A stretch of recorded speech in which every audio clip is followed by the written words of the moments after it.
Hello दोस्तों, हमारी YouTube channel master जी study में आपका स्वागत है। आज का क्लास बहुत ही स्पेशल होने वाला है। आप इसको मास्टर क्लास भी कह सकते हैं, क्योंकि अभी तक आपने प्राचीन इतिहास में क्रमबद्ध तरीके से जो कुछ भी पढ़ा है, उनके महत्वपूर्ण बिंदु जो प्रतियोगी परीक्षाओं में अक्सर आते रहते हैं, उनको मैंने चुन करके या निचोड़ करके उनको और एक स्पेशल क्लास बना रहा हूं, कर रहा हूं। तो आप लोग आज के इस क्लास को ध्यान से देखिएगा और उनको नोट्स कर लीजिएगा या स्क्रीनशॉट ले सकते हैं। ठीक, तो आइए शुरू करते हैं। पहला पॉइंट जो है वह इतिहास के जनक कौन थे। ठीक, इतिहास के जनक या इतिहास के पिता, फादर ऑफ हिस्टोरी, तो इनको कहा गया है हेरोडोटस। इतिहास के जनक जो थे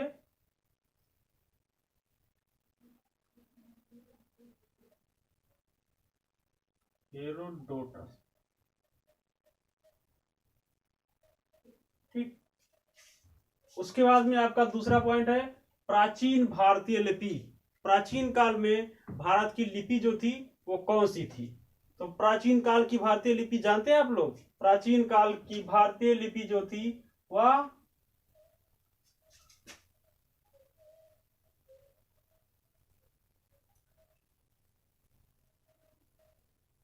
ब्राह्मी लिपि। प्राचीन भारतीय लिपि कौन सी थी? ब्राह्मी लिपि। उसके बाद नंबर तीसरा पॉइंट आपका है, तीसरा बिंदु, भारत का प्राचीनतम संगीत यंत्र। जैसे आज के युग में संगीत के बहुत सारे यंत्र हैं। ठीक, तो प्राचीन काल का यानी सबसे पहला जो संगीत यंत्र था वो क्या था? बीड़ा। बीड़ा जो आप लोग अक्सर देखते हैं मां सरस्वती जी के हाथों में रहता है, वो बीड़ा है। ठीक, उसके बाद मानवों द्वारा पाला गया प्रथम जानवर। सबसे पहले मानव ने कौन से जानवर को पाला? ठीक, या मानव का पालतू जानवर सबसे पहले कौन बना? वह था कुत्ता।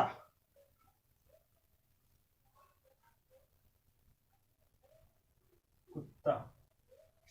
ठीक, ध्यान रखिएगा इन बातों को, ये अक्सर एग्जाम में आते रहते हैं। उसके बाद प्राचीन काल के लोग शवों को दफनाते थे। कैसे दफनाते थे? ठीक, तो वह लोग, प्राचीन काल के लोग उत्तर से दक्षिण, उत्तर से दक्षिण की दिशा में, जैसे आज के युग में दफना रहे हैं उसी तरह प्राचीन काल के लोग भी कर रहे थे। मतलब हम लोग प्राचीन काल के लोगों का ही अनुसरण कर रहे हैं। ठीक, उसके बाद में कहा गया है कि सर्वप्रथम भारतीय उपमहाद्वीप में कृषि के साक्ष्य कहां से मिले। खेती होती थी प्राचीन काल में, इसके साक्ष्य जो है सबसे पहले भारत में कहां मिले। तो यह आपको बताना है। क्या आपको याद है कि सबसे पहले भारत में खेती के जो है, नहीं सॉरी, पहले आपका नंबर 6 पॉइंट जो है वो मानवों द्वारा सर्वप्रथम प्रयुक्त अनाज, कौन से अनाज का उपयोग किया गया मानव द्वारा? तो वो था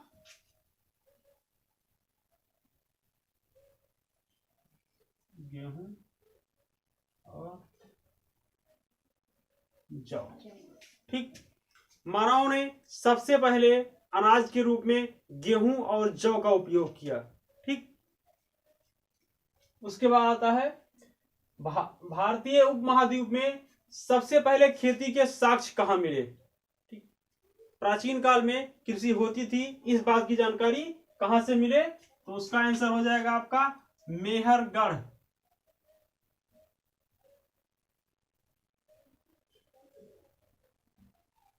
मेहरगढ़। ठीक, प्राचीन काल की कृषि का साक्ष्य जो था वो क्या था? मेहरगढ़। उसके बाद में पुरापाषाण काल का पहला औजार कहां मिला? पुरापाषाण कालीन मानव के का पहला औजार या उपकरण जो आप कह सकते हैं वह जो है इस मिला पल्लवरम, ये कहां पर है? मद्रास। ध्यान रखिएगा, पल्लवरम। प्रपाषाणकालीन मानव का प्रथम औजार या हथियार जो है वो पल्लवरम मद्रास से मिला। ठीक, उसके बाद 9वां पॉइंट आपका है बेलन घाटी कहाँ स्थित है। तो बेलन घाटी कहाँ स्थित है?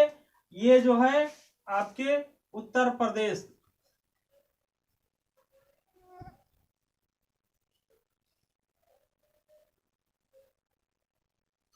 उत्तर प्रदेश में स्थित है। ठीक है, अगला पॉइंट आपका है प्रागैतिहासिक काल का प्रथम चित्रकला, मतलब सबसे पहला मानव का चित्रकला जो है वो कहाँ मिला। इससे प्राचीन काल का मानव चित्रकला या कलाकारी करना जानता था। इस बात से ये साबित होता है कि मानव के अंदर कला के गुण जो थे वो प्राचीन काल से ही थे। जैसे जब मानव खाली समय में अपनी गुफा में बैठता था तो वह कुछ ना कुछ बनाता था। जैसे बहुत ज्यादा अच्छा चित्र तो नहीं बना पाता था, लेकिन जैसे अगर उसने मानव का चित्र बनाना होता था, ठीक, तो मानव के चित्र को बनाने के लिए मानव का चित्र उसका हो गया। ठीक, इस तरह से मानव का चित्र हुआ प्रागैतिहासिक काल के लोगों का। लेकिन समझ में आता है कि यह एक इंसान का चित्र है। ठीक, तो प्राचीन काल से ही मानव के अंदर कला की क्षय थी या हुनर था। ठीक, तो सबसे पहला कला का जो एग्जाम्पल है चित्रकला का वह भीम बेटिका में मिला।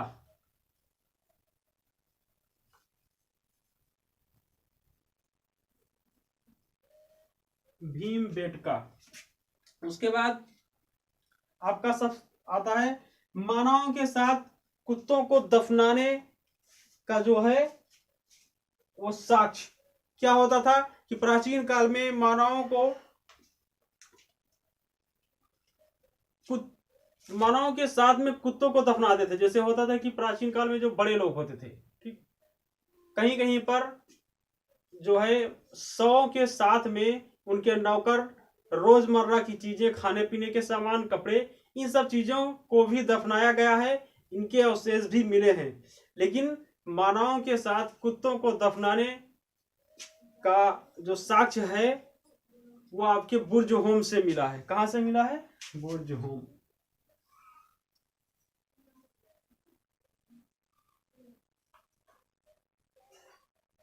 प्राचीन काल के लोग, जो बड़े लोग होते थे, वो लोग अपने साथ उनके नौकर, खाने पीने के सामान, कपड़े, इन सब चीजों को भी दफना देते थे और कुछ मुद्राएं भी दफना देते। उनको ये वहम था, भ्रम था कि जो चीजें यहाँ दफनाई जाएंगी उनके साथ में, वह ऊपर तक उनके साथ जाएगा और उनके मृत्यु के बाद उनके काम आएगा, उपयोग में आएगा। ठीक, तो इसी क्रम में आप लोग अगला पॉइंट देखिए क्या होता है।